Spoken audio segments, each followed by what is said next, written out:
Nagar, welcome. Hi. How are you doing? Good. How you doing? Very well, thank you. Right, I'm going to go through a little bit of an intro spiel, and then I'm going to hand over to you to give a bit of insight who you are. So, good afternoon, everybody, and welcome back to our LinkedIn Live Partner Education Series. Today is a topic dear to six and heart. It's something we've built much of our business around, be that with tech partners or sister agencies. Today, we're going to be talking about partnerships. In my humble opinion, partnerships are going to be the lifeblood of growth in 2023 and beyond. Thankfully, I've got someone far smarter and way more experienced in partnerships than me picking up the reins today.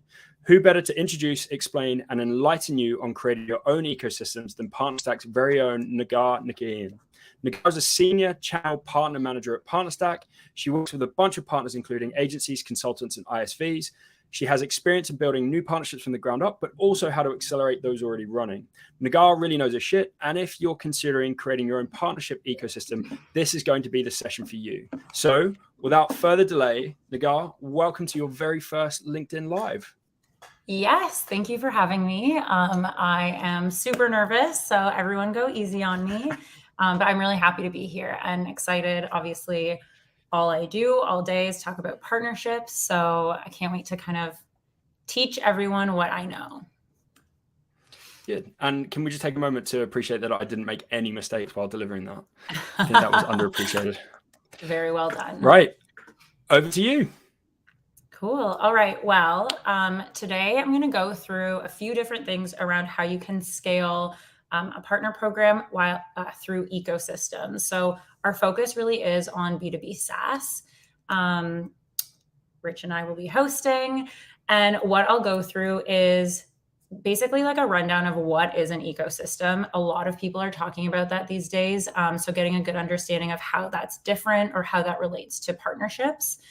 Who an ecosystem is for, and then how to actually get started on your own ecosystem. And then really quickly, a little bit about PartnerStack, and then we can kind of open it up to questions. But before I kind of dive in, I don't know if we can open it up to any comments, or if Rich, you want to take a stab at like, what even is an ecosystem? Like when I talk about that, what is the first thing that comes to mind? So like the way that we always align it back is like the HubSpot ecosystem. So like for an ecosystem for us is around like, it's obviously partnership built, but it's also built by building a partnership program. HubSpot has built an ecosystem of partners that can now deliver services around that. So obviously we're helping sell those systems, sell those platforms, and integrate them. So that's accelerating HubSpot's business because more people are buying those services, but it's also showing kind of like it's proliferating into the market, more people are aware of the system. So that's my understanding of the ecosystem. Yes, totally. So the way that we might actually define it is this deliberate orchestration of all our indirect channels when there's a shared value between all participants. And so the way I think of a typical B2B sales strategy is you have your inbound and your outbound efforts. So we might be cold calling, selling directly to customers, or we're working with marketing to use paid ads, SEOs to generate that inbound interest. If we take this definition of an ecosystem and apply it to a B2B sales strategy, exactly like what you said, we're using a lens that asks, who are all of the trusted sources outside of my organization that can vet for my product? And then we lean on those individuals. We use their influence to get in front of more qualified prospects. And this is something that can exceed what a sales organization typically can do on their own. And typically this is something that's much more efficient. You reach your ideal market in half the usual time and cost. So much more efficient way to go to market.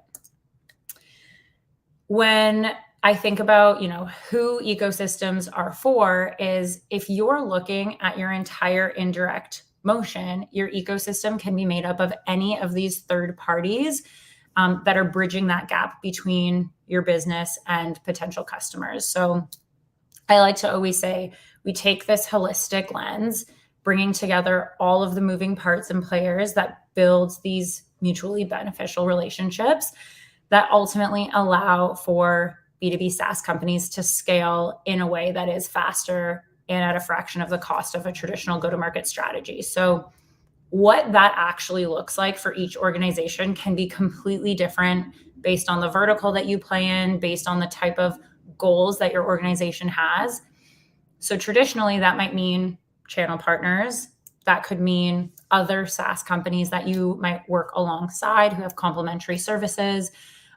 Related to what you said about HubSpot, where they're building all these services to align with HubSpot's mission, you can work with tech integrators, tech providers. And when you create this ecosystem where everyone can start to interact, now you're feeding back and forth into a better customer experience, but your customers can also then be part of that ecosystem as well.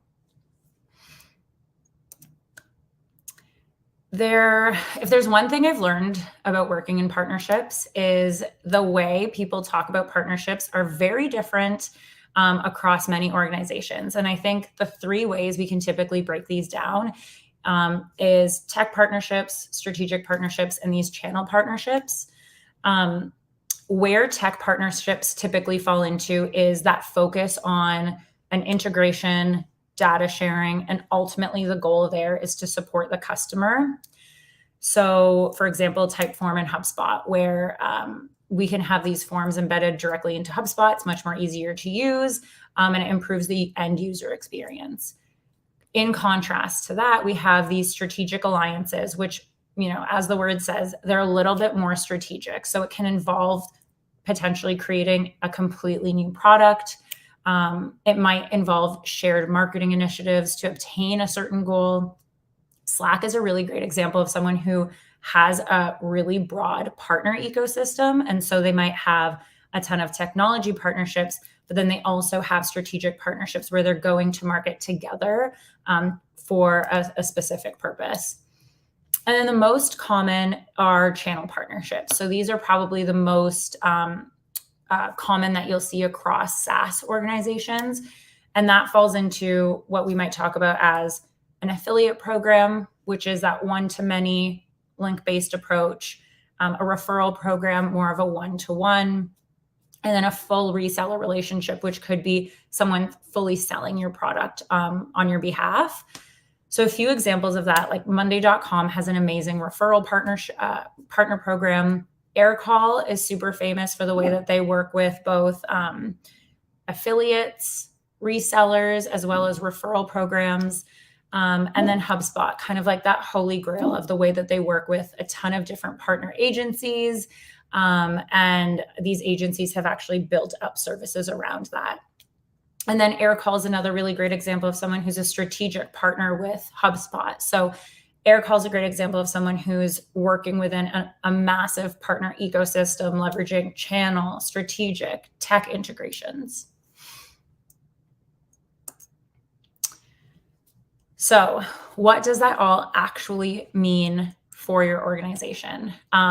I really like this infographic inspired by Accenture because it just paints a really great picture of how this can change the customer journey. So if we have a customer or an end user and they're identifying a need, in this case, maybe it's a modern contact center, they need it to integrate with their solutions and other systems, and they want it to be easy to use.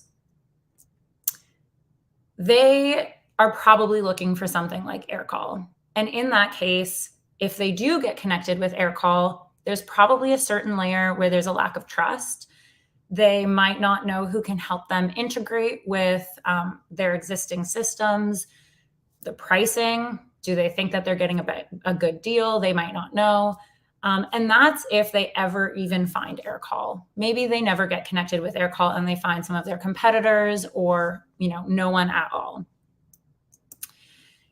The way that Aircall plays in the partner ecosystem space is that there are multiple different touch points where this customer end user can now potentially meet and find Aircall. So it could be through influencers, affiliates, referrals, agencies that they're already working with, let's say, because they're using HubSpot. And so now they come into the conversation as, okay, you were recommended by X, Y, and Z. Show us why we should work with you. And that trust is a lot greater. Should I pause? Any questions at all or thoughts around ecosystems and how it plays into partnerships? We don't have any questions from the crowd yet. I had one question. I think you've touched on Aircall quite a bit there, but like, what is a great example of a partner program that you have experience with, or you're kind of admiring from afar? Yeah. So honestly, I probably would have said Aircall only because of the fact that they leverage multiple different types of partnership programs. So if we're looking at the way that they work with affiliates, but if you're an affiliate, you can also start to send referrals. And if you have that level of expertise, now you can actually start reselling the product. So they have these gradual growth steps depending on where you are at as a partner, that allow you to kind of interact with their brand in a way that works best for you, while also maximizing the touch points that they can get to meet new customers. HubSpot's also a really great example of another. I know I've touched on that already, but the way that they've created this partner ecosystem of all of these agencies who can now resell and advise and are super trusted globally to be able to talk about their product is massive. And I think a lot of organizations kind of strive to be able to build an agency partner program that emulates what HubSpot has created. What's the main differences between like affiliate and kind of reseller? Like how is that? Sorry, referral, not reseller. So like, if I'm an affiliate and somebody's clicking on the link as opposed to me introducing, how is that different in the kind of like the end product for what Aircall, for example, is getting in that relationship? Yeah. So I think it comes down to understanding who your partner is and what works best for them. So if maybe I have a day job, but I am very active in different communities related to like voice over IP or contact centers, I might be a great affiliate because I have authority and trust built among an audience that is, a larger size, where I can start to kind of fire off these links, these posts that allow people to go from my post to Aircall's landing page, for example, versus a consultant who might have more of that one-to-one relationship with an individual. And in those cases, when I'm using my affiliate link, I'm really relying on the end user to, follow through, go through the link process, request a demo. And so there's a lot of, effort put into the end user's hands.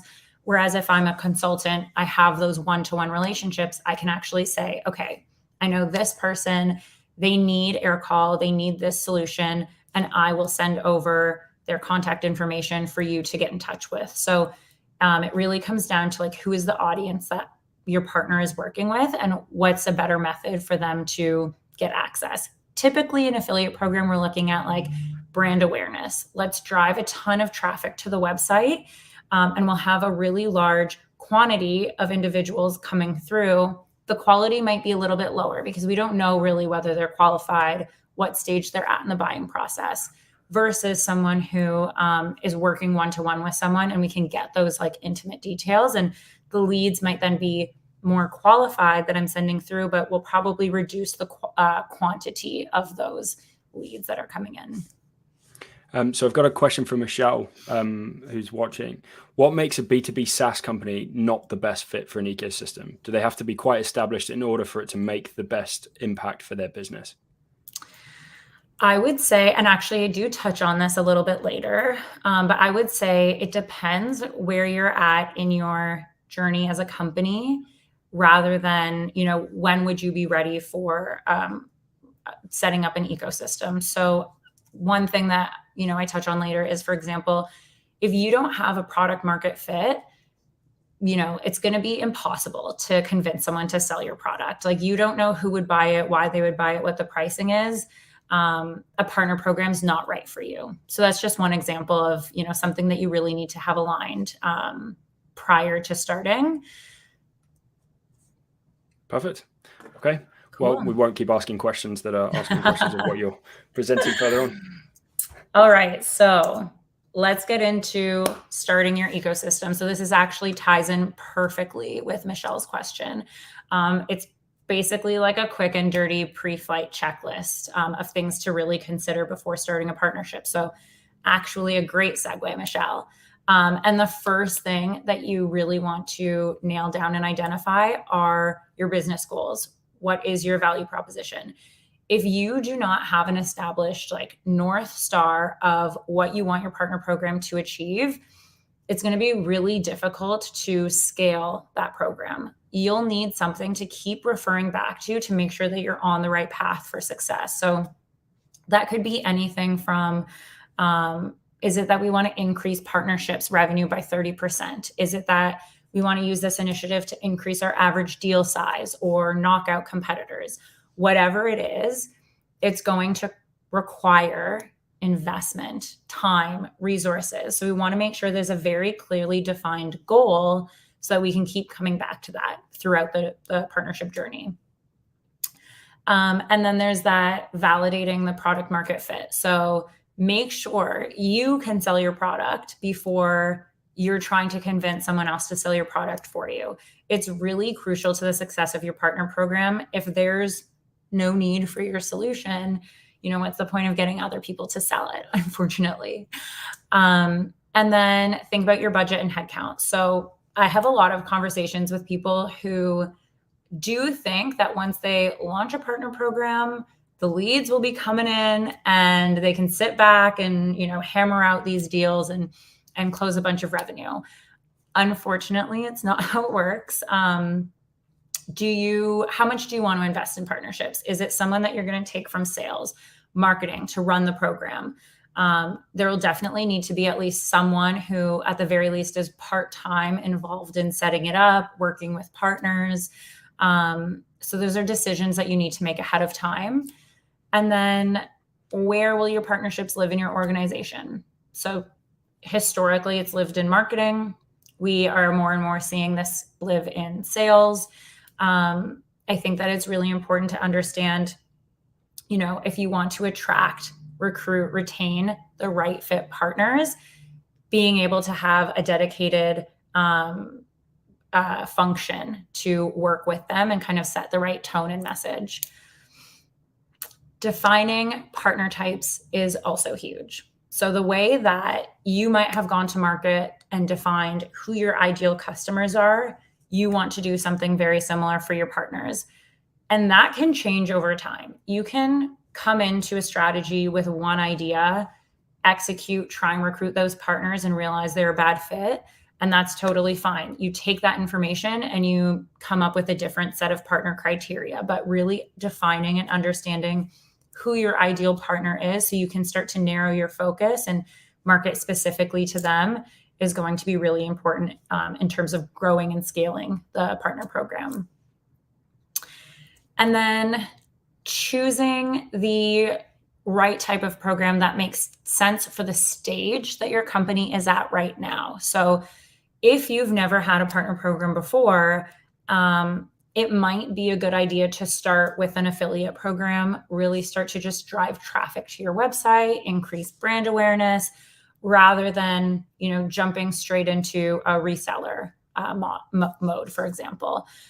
We call this like a pyramid of partnerships where we have the affiliate at the bottom. It's kind of the lowest hanging fruit.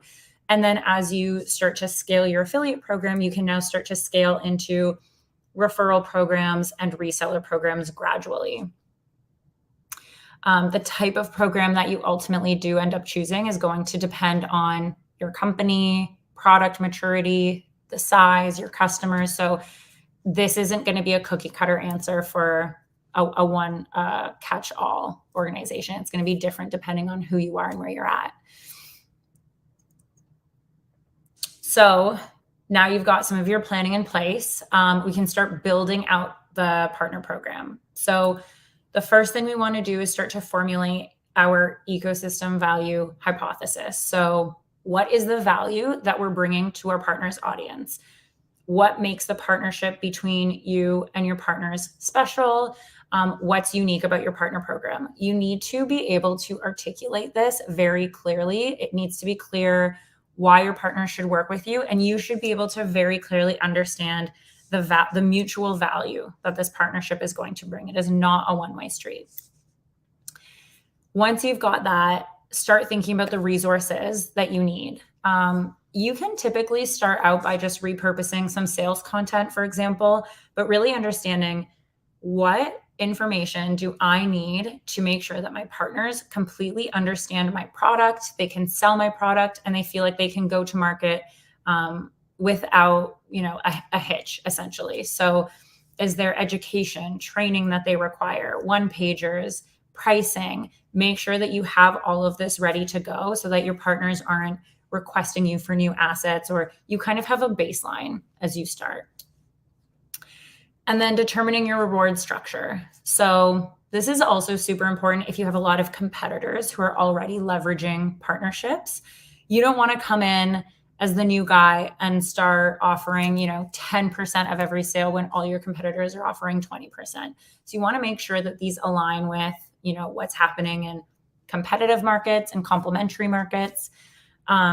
Understanding how you might incentivize your partners to join your program and then stick with you for the long haul. So there's a ton of, flexibility that you can have here to start. You can tier a program.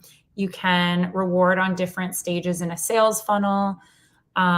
So really starting to think about, where do we want to start? And then as you scale, you can start to get really creative with how you reward your partners. And then the last thing at this phase is, of course, choosing a PRM. So I think there's a few different reasons why using a PRM is going to be really important in your partner journey. And there's two sides of the funnel. So one is making sure that internally I have the analytics, the automation, and the efficiency on my side to show and prove why partnerships is successful, being able to track the revenue associated with each partner. And then on this other side is also the partner experience. I have partners joining my program and they're emailing me and there's no transparency to when they're going to get paid, or I'm trying to track things in spreadsheets for them and I have to remember to email them updates. Like, thinking about how your partner is going to experience your program is super important if you want them to keep engaging with your brand. And if they have a really great platform that they're using with a competitor and your experience maybe isn't as smooth or transparent, consider that the partner might not work with you long term.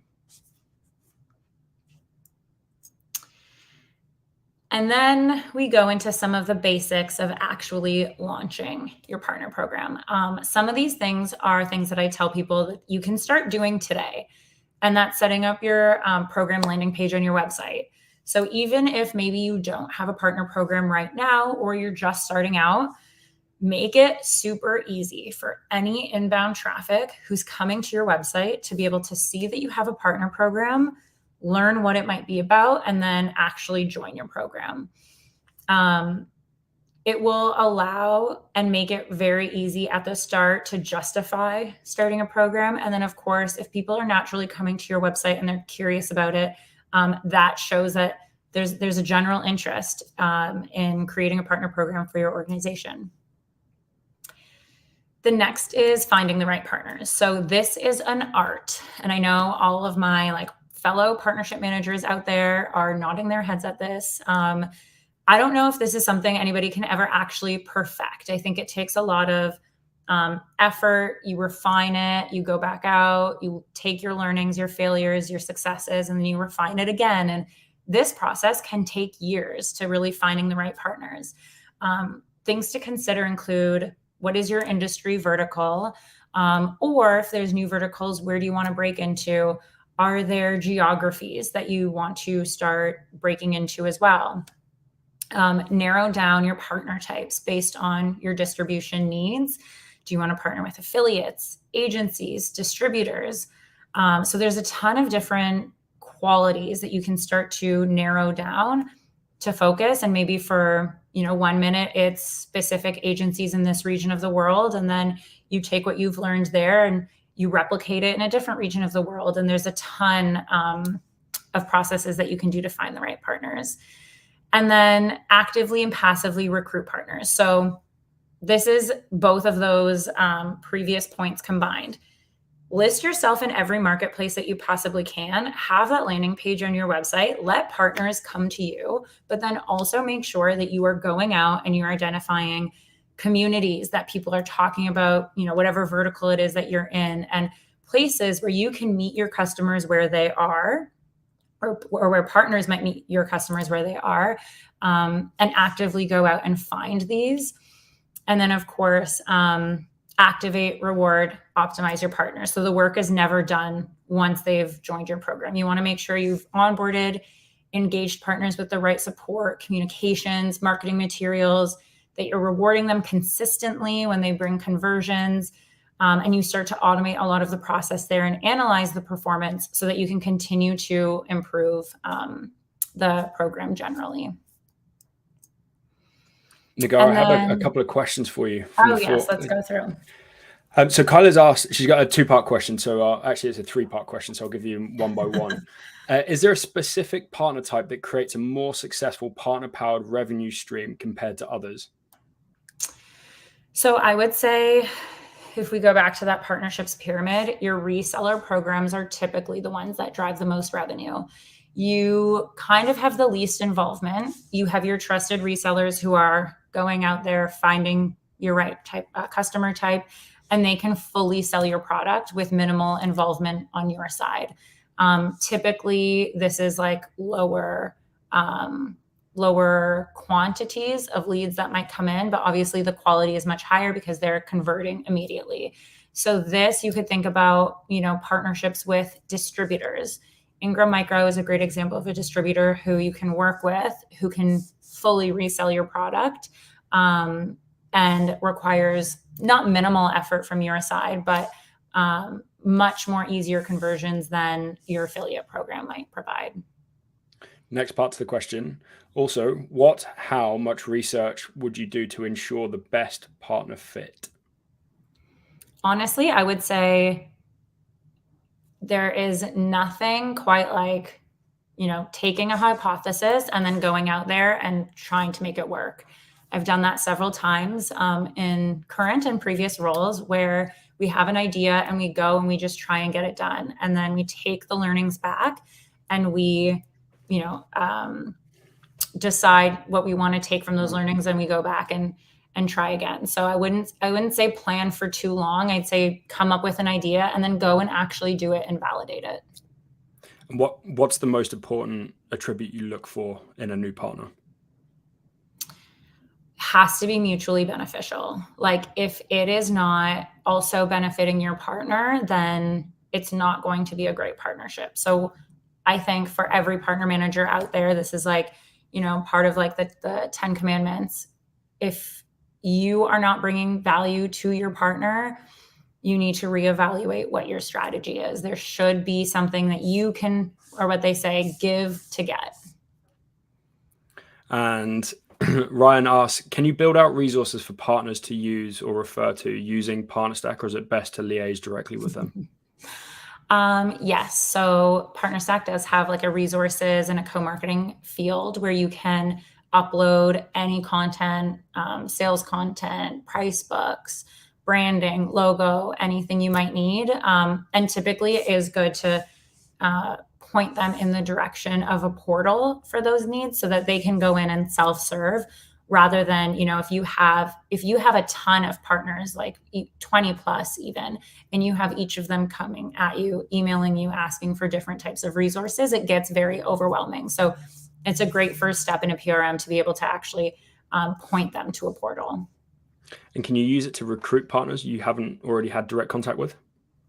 Yes, there is 2 pieces of a partner recruitment strategy, which is actually feeds right into this slide here with how to join an ecosystem. So once you've set up your partner program, you can start to build relationships in places where you have those contacts and find marketplaces to join. So PartnerStack, we have a marketplace where we list every vendor who uses PartnerStack if they want to be listed, and partners can come to our marketplace and start to join any of those programs. On the flip side, we also have a discovery tool where you can go in and actually find partners that might fit the bill, we can start to filter by vertical, industry, size, to really find and reach out to some of the partners that might be a great fit for us. In addition to this, I'd say there's a ton of app ecosystems out there as well. Like if you integrate with HubSpot, HubSpot has an app marketplace. Salesforce has an app marketplace. AWS. So there's a ton of places you can also go to start passively recruiting partners as well. I'll keep going. So I think related to what you said, and I guess, are we out of time? Do I have a minute? You keep going. All We're right. good. So related to what you said about this is definitely like a strategy for 2023 is this focus on ecosystems. 76% of business leaders surveyed by Accenture agree that current business models will be unrecognizable in the next 5 years, with ecosystems being that key change. So if you haven't built a case for ecosystems internally yet, this is your year. And why this is important is that ecosystems meet customers across their entire journey. So we're not just talking about recruiting and generating new revenue, but we're also talking about being able to retain existing customers, being able to meet customers along multiple parts of their journey. And we're sharing value between players and connection points. So really making sure that partners are incentivized to promote your product at attractive commissions. Your company then becomes more and more well-known and recommended from customers, who then also become brand advocates. And partner ecosystems allow you to actually diversify those distribution channels. So rather than really just focusing on, we have direct sales here, maybe some inbound channels here, we can actually start to, maybe work with one distributor here or agencies from this region here and diversify where our business is coming from. And then finally, partner ecosystems really allow for sustainable, efficient growth. So by tapping into or creating these ecosystems, you're being able to find new customers, grow market share, boost demand, and then be able to scale into new verticals, segments, geographies. So really quickly, my last point about PartnerStack really being that all-in-one platform to recruit, engage, scale your entire ecosystem of partners. So whether it's a affiliate channel that you want to start, referral, reseller partners, you can really start to grow your brand, sell to more customers, start earning more revenue. And we were custom designed for B2B SaaS. So really making sure that we can start automating and scaling every step of the partnership journey, including the parts that you don't want to spend your time on, like, emailing resources to every single one of your partners, or paying out partners in a manual way.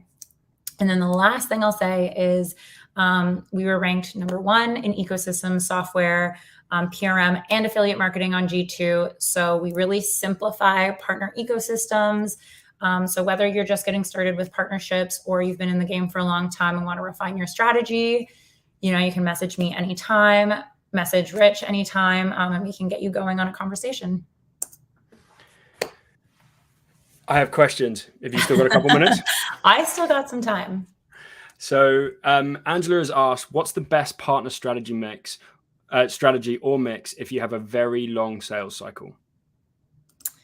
Great question. If you have a very long sales cycle, I would say like an ecosystem is perfect for you, because if you've got affiliates who are talking about your brand, and they're talking about your brand in multiple different circles that your customers might be in, this is kind of like starting that brand recognition, so that when the need does come up, they automatically think of your brand. But then maybe you're also working with agencies who are in a similar space or who offer similar complementary services, so that they can actually be part of when that journey comes into play and make that recommendation. So I always say, like, a holistic approach is the best approach. Like, we don't want to narrowly focus on one ultimately if we have the resources and the time. So if you can really scale and have a broad range where you're looking at where are all the points that we can meet a customer along their journey, that will be the most efficient strategy for someone who has a really long sales cycle. Okay. And then one last question from me. So obviously we are careering towards a recession. So how should people be aligning ROI? So it's a question that we're being asked like across the entire growth mixes. ROI, where's the ROI coming from? What should we be focusing on? KPIs, targets, all that kind of stuff. Yeah. In terms of a partner program, if somebody was entering into creating this ecosystem, how should they be looking at ROI in the early phases? Yeah. Great question. And obviously, Thanks. like, I can't really say what is the best thing to do in a recession, but I can say that knowing partnerships is a more sustainable, efficient path to growth. Relying on that ecosystem is a really great place to start heading into a recession. So you have an existing customer base. That's one part of your ecosystem. Can we start to lean on customers who are advocates of our brand to, make referrals or provide them with affiliate links if they're doing any testimonials or reviews?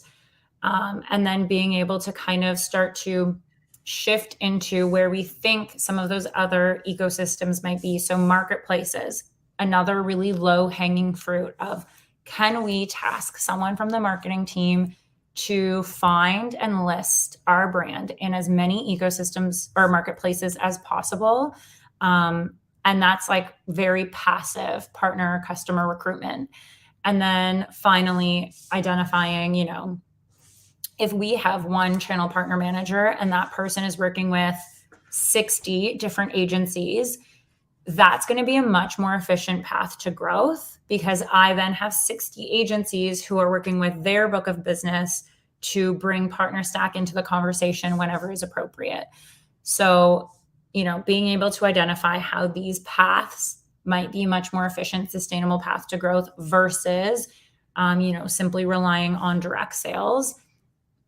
Having these strategies in conjunction with each other would definitely be something that I'd say should be able to get you through a recession.